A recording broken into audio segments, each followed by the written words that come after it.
వృశ్చిక రాశి వారికి రెండవ పక్షంలో ఎలా ఉంటుంది? జనవరి 16వ తారీఖు నుండి 31వ తారీఖు వరకు ఎలా ఉంటుంది అంటే, మొదటి పక్షంలో ఎలా ఉందో దాని యొక్క అభివృద్ధి కొనసాగింపుగా ఉంటుంది. మొదటి పక్షంలోనే చాలా బాగుంటుంది అని చెప్పుకున్నాం. ఇప్పుడు రెండవ పక్షంలోకి వచ్చేసరికి ఈ రెండవ పక్షంలో ఒకటిగా వృద్ధి చెందుతూ ఉంటుంది.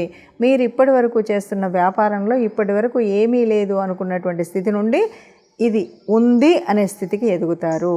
అలాగే ఇప్పటి వరకు మీకు ఎక్కడా గౌరవం లేదు, నలుగురు ఏదో అంటున్నారన్న పరిస్థితి నుండి మీకు కీర్తి ప్రతిష్టలు వచ్చేటువంటి స్థితి ఉంటుంది.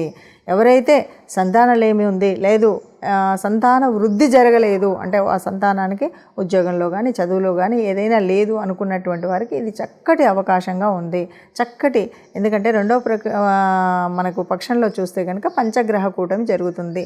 ఇది చాలా అనుకూలించేటువంటి రాసులు ఏవైనా ఉన్నది అంటే